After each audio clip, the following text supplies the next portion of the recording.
Então vamos à meditação, por favor. Capítulo 29 do livro do profeta Jeremias. Eu lerei do versículo 10 ao versículo 14. Como já disse, é uma importante e conhecidíssima narração do profeta Jeremias no seu livro, no capítulo 29, versículos 10 a 14. Está escrito assim na eterna palavra do Senhor nosso Deus. Porque assim diz o Senhor: certamente que passados 70 anos em Babilônia, vos visitarei e cumprirei sobre vós a boa palavra, tornando-a a trazer-vos a este lugar. Porque eu bem sei os pensamentos que eu tenho a vosso respeito, diz o Senhor, pensamentos de paz e não de mal, para vos dar o fim que esperais. Então me invocareis e ireis e orareis a mim, e eu vos ouvirei. E buscar-me-eis e me achareis, quando me buscardes com todo o vosso coração. E serei achado de vós, diz o Senhor, e farei voltar os vossos cativos, e congregar-vos-ei de todas as nações e de todos os lugares para onde vos lancei, diz o Senhor, e onde vos transportei. O povo de Israel, nesta hora, estava isolado da sua pátria e com um agravante muito grande. Eles haviam sido levados escravos, cativos para a Babilônia, e Deus havia feito promessas de estar com olhos abertos, ouvidos atentos, voltada a sua face, a sua presença para o culto lá em Israel. Então, eles estavam sem seu local de culto, eles estavam fora do ponto, da referência, da baliza que Deus dera a eles lá em Israel para abençoá-los quando cultuassem, quando o buscassem. Mas Deus fez com Israel o que fez com o mundo todo agora. Naquela época, tirou Israel da sua terra e levou para a Babilônia. Cativos, presos, exilados, longe da sua pátria, da sua terra natal, da terra santa para eles, dada por Deus, por causa das promessas feitas ao patriarca Abraão. Deus estava governando eles lá no cativeiro. Assim como Deus está nos governando agora, não acabou a pandemia. Nós estamos com uma novidade, uma flexibilização. Deus está no comando. Deus está no governo. Eu disse aqui, vou repetir, você vai se lembrar. Não está na mão de autoridade, de homem. A hora que Deus quiser, Ele vai permitir reunir. E Deus tem permitido reunir agora. A partir de amanhã, nós estamos em atividade com o templo aberto. Oliveira está, e já disse que crê que Carmo da Mata estará muito breve. É preciso acatar isso. Está sobre os ombros meus, da minha liderança, que amanhã será conscientizada,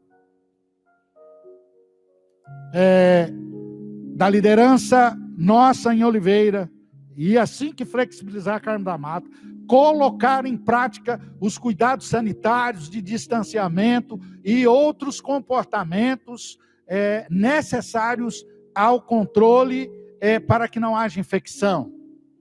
Aqui no nosso templo, nós voltamos a dizer, vamos conferir inclusive a temperatura do corpo de cada pessoa que adentrar ao templo. Não será permitido nada fora do que foi estabelecido pela saúde pública. Não tenha medo, tenha fé. E o que eu quero colocar aqui, primeiro nesse texto, não vou me ater aos pontos, é que Deus tem um tempo determinado. Ele abriu o templo. Nós erramos em orar para abrir? Não. Nós erraremos se continuar pedindo a Deus para aumentar o número de pessoas no templo? Não, porque isso significa que o vírus estará sendo dominado, significa que os números estarão favoráveis à nossa sociedade, que precisa trabalhar, precisa desenvolver a sua vida fora do templo, como cidadão, como pessoas, nas suas empresas, nos seus negócios, nas suas atividades profissionais. Significa que Deus poderá abrir portas de emprego. Aqui você que é crente em Jesus Cristo, você não é como os outros.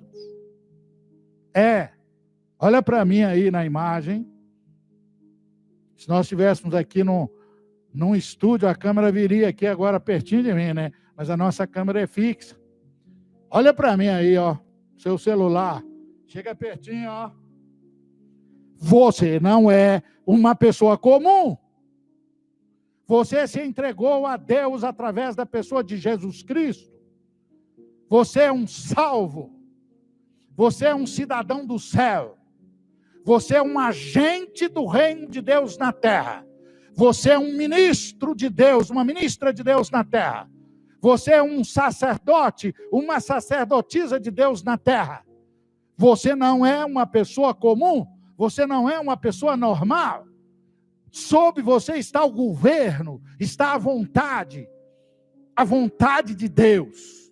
E nada, mas absolutamente nada, pode tirar de você o que Deus te der, você crendo no seu coração e por isso buscando isso da parte de Deus, o que Deus determinar sobre você, sobre sua vida familiar, sobre sua vida profissional, sobre sua fonte de renda, ninguém pode tirar de você.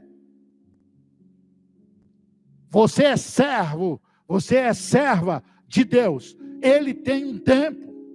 Quando ele se submeteu o Egito todo a diversas pragas, o povo dele foi guardado. A praga não podia entrar no arraial. A água deles não se transformou em sangue. As demais pragas não entraram lá no arraial. E as casas marcadas pelo sangue de Jesus, o anjo da morte passou sobre elas. É aí que origina a Páscoa, passar por cima. Ele passou por cima e não pôde tocar, porque as pessoas não eram comuns. Elas criam na palavra de Deus, criam no poder de Deus quando há obediência a Ele. Você não é normal, você não é uma pessoa comum, você é cidadão da eternidade, você é servo do Deus Altíssimo. Você está no esconderijo do Altíssimo. O Senhor é o seu pastor e nada te faltará. Está escrito na palavra de Deus. Então chegou o tempo. E o versículo 10, aí na sua Bíblia, no texto que nós lemos, diz que era 70 anos de exílio. E quando chegou os 70 anos, eles voltaram para casa. E recomeçaram a sua vida. Então é hora de recomeçar a vida, igreja. Como eu disse, estava na mão de Deus e Deus agora flexibilizou. Eu esperei cuidadosamente hoje, pela manhã, até receber nas mãos o documento. Eu tenho o documento que será fixado nos nossos pontos de entrada, de que nós estamos autorizados a funcionar como funcionaremos. E vamos pôr as medidas em prática e vamos voltar para casa. E vamos voltar para as promessas? E vamos cultuar a Deus presencialmente? Mesmo de máscara. Vamos cultuar. Deus quer assim agora. Mas deixa eu falar para você antes de eu passar para o segundo tempo. Estou falando de tempo. Esse é o tempo de Deus. Tinha um tempo para o exílio, teve um tempo para o coronavírus. E ele começou agora. Se você estudar a história de Israel, você vai ver que Israel também passou por etapas. Através de pessoas que Deus chamou, Esdras, Neemias, Zorobabel primeiro, depois Esdras, depois Neemias. Houve etapas para cumprimento de promessas de Deus sobre Israel. A nossa etapa começou. Vamos voltar para casa. Vão voltar para a nossa Sião. Vão voltar para o nosso convívio social, com os cuidados, com tudo aquilo que está determinado, mas vamos fazer aquilo que Deus está permitindo que façamos. Tempo. Está aí no versículo 10. E o versículo 10 diz que, assim diz o Senhor, certamente passados 70 anos em Babilônia, vos visitarei, cumprirei sobre vós a minha boa palavra, tornando trazer-vos a este lugar. Segunda coisa que eu quero te dizer, é o tempo dele. A segunda coisa é que ele tem uma forma de agir e ela é melhor para nós. Olha aqui, se Deus quisesse, a gente reuniria todo mundo já. Deus quis não. Deus ainda quer falar mais. Deus ainda quer ensinar mais. Às vezes eu fico pensando, se alguma autoridade da saúde da cidade de Oliveira me ouvir, estiver me ouvindo, desculpe só a minha opinião. Um templo maior podia ter mais de 20 pessoas aí em Oliveira. Como acontecerá aqui no nosso caso. Será de acordo com o tamanho do templo. 20 pessoas pode ser aglomeração num templo pequenininho. Deveria ser diferente. Mas Oliveira, a igreja de Oliveira, Deus quer assim. Começou assim. Lá no exílio de Babilônia, também houve uma forma de agir bastante especial. E o versículo 11, Deus falou assim, eu bem sei os pensamentos que tenho a vosso respeito, diz o Senhor. Certamente não podia ser mais do que 20. Não podia ser mais do que o número que foi nos proposto aqui, de acordo com a área em metros quadrados do nosso templo. Certamente não seria matando o vírus. Mas quem sabe Deus quer nos ensinar a ser obedientes às leis, a vivermos a vida adotando medidas de segurança. Eu quero te dizer que a estatística de segurança, a cultura de segurança através da estatística do brasileiro é a pior possível. Nosso comportamento não é seguro de uma forma geral e agora terá que ser. Talvez os números dessa pandemia e tudo isso que nós presenciamos e ouvimos e nos assustamos e recuamos e nos isolamos, seja necessário para a gente aprender no geral um pouco mais sobre bons costumes, higiene, sobre segurança, sobre cuidado e sobre como viver essa vida aqui que ainda está sobre a égide do pecado, da desobediência do homem e ainda não chegamos à eternidade quando não haverá mais nada de doença ou qualquer coisa a nos levar a ter controle ou cuidado, porque o Senhor Jesus estará eliminando todas essas coisas quando voltar, quando buscar a igreja dele. Mas tem uma forma de agir, e quero te dizer, que o versículo 11 está dizendo, na parte A, que Deus tem pensamentos próprios, sobre cada igreja, em cada cidade, em cada país, porque isso é no mundo, viu? É no mundo. Todas as pessoas no mundo estão tendo que aprender. Vamos aprender, igreja. Deus tem uma forma de agir que é sempre melhor para nós. Deixa eu falar para você. Entrou na luta, seja qual for, coletiva ou não, você vai orar, tem que orar mesmo, nós oramos, eu orei muitas vezes, para Deus acabar com o isolamento social, para Deus deixar a igreja congregar de novo, porque estava ciente e estou ciente da necessidade que tem da congregação presencial. Mas quando Deus não tinha permitido ainda através das autoridades, é Ele que manda. É Ele que é Senhor do tempo, Ele é que é Senhor da igreja, Ele é que é Senhor da vida, Ele é Senhor de tudo. Daniel escreveu no capítulo 2 do seu livro que ele conhece o que está em trevas, com ele mora a luz, ele domina sobre os reis, as autoridades, os tempos, as estações, ele é Senhor do céu e da terra. Então ele tem um jeito dele de agir. E segundo o texto que nós lemos, é sempre para melhor, é sempre em nosso favor. Vamos lembrar rapidinho de uma mensagem que eu preguei aqui, durante esses cultos ao vivo. Foi sobre Jesus, seus discípulos e Maria, mãe de Jesus, em Caná da Galileia, numa festa de casamento. Acabou o vinho. Maria orou. Maria pediu a Jesus: socorre eles. É muito sério acabar o vinho. Jesus falou para Maria assim: é do meu jeito. Eu ando pelo relógio do Pai. É preciso orar. Ele não reprovou a oração. Ele só falou de tempo, ainda não é chegada a minha hora.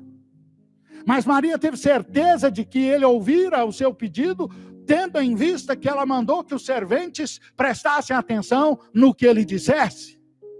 E foi como ele disse, conforme a vontade dele, conforme o pensamento dele, é que o milagre foi feito e a água foi transformada em vinho e aquela família foi livre daquele escândalo, daquela vergonha, daquele problema social que faria com que um casamento, uma família começasse mal. É do jeito dele. Ele tem o relógio do Pai no pulso.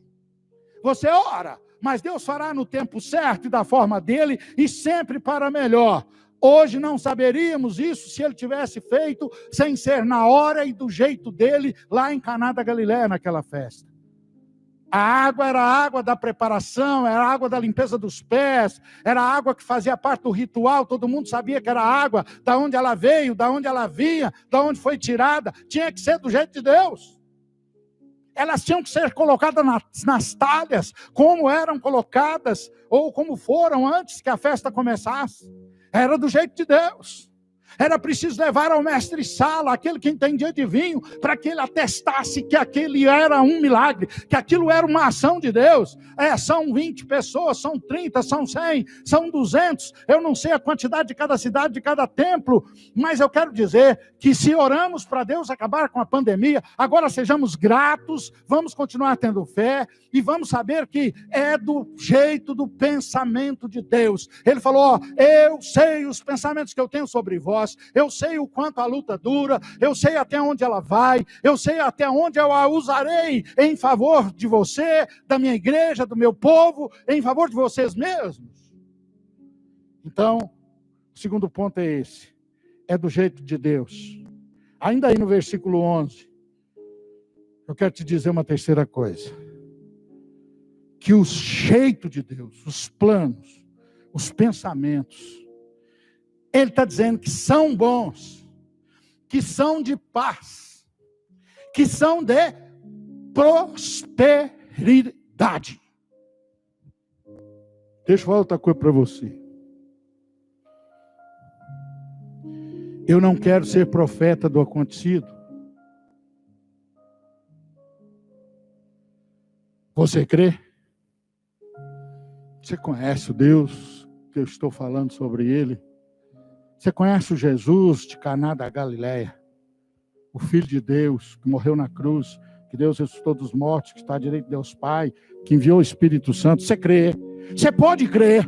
Você pode crer na palavra de Deus. Então, se você pode crer, Deus pode transformar a realidade da existência, do acontecimento permitido por ele, dessa pandemia, em um fator gerador de bênção para a sua vida espiritual, para a sua vida familiar, para a sua vida profissional, para tudo que diz respeito a você neste mundo, até que Deus o receba pelo arrebatamento da igreja, quando ela assim o quiser, e você passe a gozar a vida eterna sem precisar de mais nada desse mundo. Deus pode te abençoar por causa da pandemia. A pandemia pode ser contada, pode ser narrada, pode ser lembrada pelos que creem, pelos que esperam em Deus, como um tempo de bênção, um tempo de mudança na sua vida, de grande prosperidade, de grande mudança de realidade, principalmente de fé e de preparo da sua vida para servir melhor a Deus, e isso resulta em prosperidade em todos os aspectos, de forma plena, aqui neste mundo. É do jeito de Deus. E em terceiro lugar, o jeito dele é de paz, de prosperidade e de te dar o fim que você espera. Vale a pena até olhar para o versículo 11 aí, viu? Porque bem sei os pensamentos que eu tenho a vosso respeito. Está falando de você, irmão. Se é de Deus, está falando de você. Diz o Senhor Deus, o Senhor Deus, o Deus de Israel, o Deus de Pai de Jesus Cristo.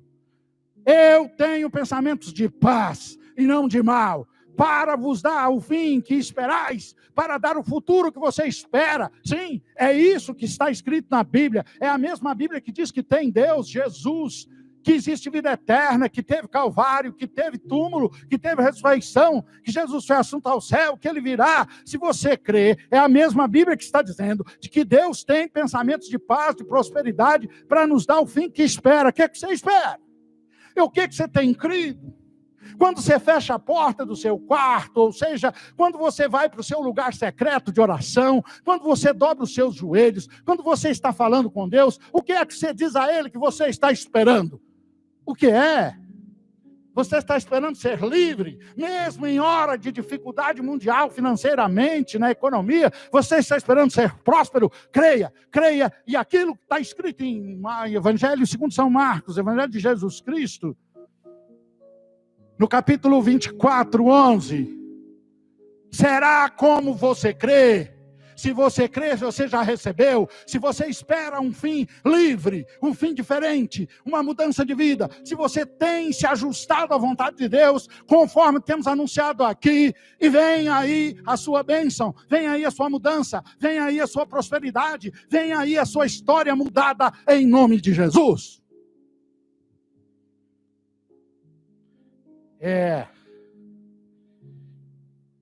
São 5 coisinhas. Vou entrar na quarta.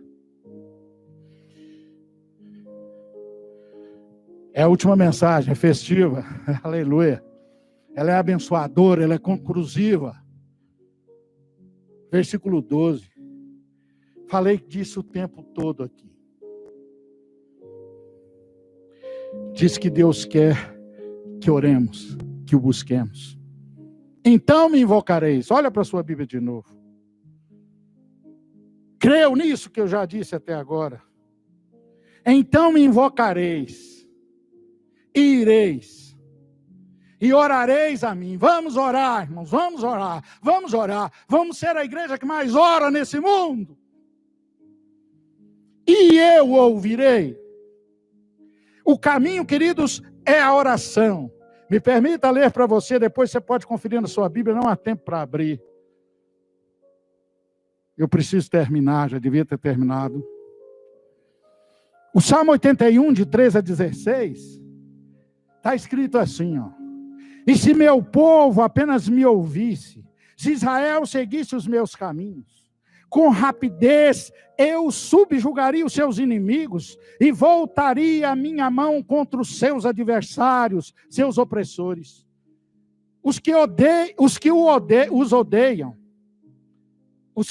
o Senhor se renderiam diante de Israel e receberiam um castigo perpétuo. Mas eu sustentaria Israel com o melhor do trigo e com o mel que emana da rocha eu o satisfaria. Promessa. Toma posse. Toma posse. Cai na oração. Aprende a orar. Tem uma vida de oração e toma posse. Deus nos quer junto dele. Ele quer que tenhamos comunhão, intimidade com ele. E a última coisa. Tem uma forma de orar. E ela está no versículo 13. E buscar-me-eis, orar. Buscar é uma busca incessante. E me achareis. Está prometendo o Senhor aí, ó. Você vai encontrá-lo no seu quarto, no seu lugar de oração. Quando me buscardes com todo o vosso coração, põe seu coração em Deus, põe sua fé em Deus, solta a sua fé, Deixa o Espírito Santo invadir o seu coração. Deixa o Espírito Santo te encher de fé. Deixa o Espírito Santo colocar a vontade, a promessa, a graça de Deus que está sendo prometida a você, como fé prática, como uma coisa segura. Jesus é a nossa rocha, é lugar de colocarmos firmemente os nossos pés e crer. Tem uma forma de buscar, é buscar de todo o coração. Essa é a quinta e última coisa. E a conclusão diz assim, Deus promete que ouvirá, versículo 12, termina assim, eu vos ouvirei. Deus promete também,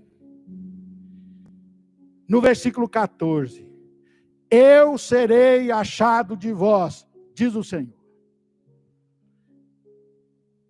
Eu vou vos congregar, eu trarei de novo os exilados de todas as nações, de todos os lugares, diz o Senhor. Eu me deixarei achar. Então, queridos, nesta noite, nessa conclusão, eu quero te dizer que Deus tem um tempo. Começou o tempo de terminar a pandemia. Começou a nossa congregação. Deus tem uma forma de agir. E é sempre a forma que é melhor para nós e não para Ele. Deus tem planos e pensamentos bons de paz, de prosperidade. E Ele quer te dar o fim que você crê, que você espera, que você deseja, que você tem buscado nele. Mas Ele quer que você o busque, que ore, que tenha uma vida de oração. E que essa oração seja de todo o coração. E que a forma dele, para quem o busca, é sustentar com o trigo. Ou seja, te dar o sustento, o cuidado na sua vida profissional, material aqui. E também com o mel que surge da rocha. Ele quer transformar a sua vida, que às vezes é de luta, é amarga, de dor, em vida mais doce, mais segundo a vontade dele. Deus nos quer junto dele, Deus nos quer em comunhão. O próprio Jeremias, você sabe de cor, hein? No capítulo 33, versículo 3. Deus mandou ele falar assim conosco. Clama a mim. Jeremias 33, 3. É aquele número que o médico manda falar para ouvir o seu pulmão. Tem jeito de esquecer, não. Jeremias 33, 3. Jeremias 33, 3. Respira fundo. Jeremias 33, 3. Ouve lá. Só que Deus está ouvindo é o coração. É a fé. Jeremias 33, 3. Disse assim. O Senhor está dizendo para mim e para você. É para fechar, é para a gente orar. Clama a mim. E responder-te-ei. E ensinar-te-ei coisas grandes e firmes que ainda não sabes. Jeremias 33, 3. Respira fundo aí. Jeremias 33, 3. E o Senhor está ouvindo a sua fé. E o Senhor está procurando a sua alma. E Ele está te dizendo, Jeremias 33, 3. Repete, meu servo. Repete, minha serva. Repete, você que crê. Repete, você que quer me buscar. Que quer ficar junto de mim como eu te quero. Junto de mim, diz Deus. Jeremias 33, 3. Clama a mim, diz o Senhor Deus de Israel. E eu te responderei, e eu te ouvirei, e te anunciar-te-ei coisas grandes, coisas difíceis que ainda não sabe. Deus quer que nós o conheçamos mais nesses dias. Deus abençoe você. Depois você lê esse texto de novo. Depois você lê o Salmo, por favor, 81, 13 a 16. Promessa. Depois você decora Jeremias 33, 3. E passa a clamar. E passe a orar. E continue a clamar. E continue a orar. E todos ficarão assustados. Oh, depois da pandemia. O que aconteceu com ele? O que aconteceu com ela? O que aconteceu com a empresa dele? O que aconteceu com a empresa dela? O que aconteceu com a família dele? O que aconteceu com a família dela? O que aconteceu com essa pessoa? Que alegria, que radiante ela agora é. E você poderá dizer, o Senhor Deus de Israel mudou, virou, acrescentou a minha história de vida a partir de buscá-lo de todo o meu coração. Muito obrigado pelo seu carinho, pela sua atenção, pela sua conexão no nosso canal. Que Deus te abençoe. Que o amor de Deus, o nosso eterno Pai, a graça salvadora de Jesus Cristo, que é o nosso Senhor, a direção, a fé, que pela palavra de Deus é aumentada em nosso coração pela pessoa do Espírito Santo, seja uma realidade sobre a sua vida e que seja assim na igreja do Senhor espalhada em toda a face da terra, agora e para todo sempre. Grande abraço.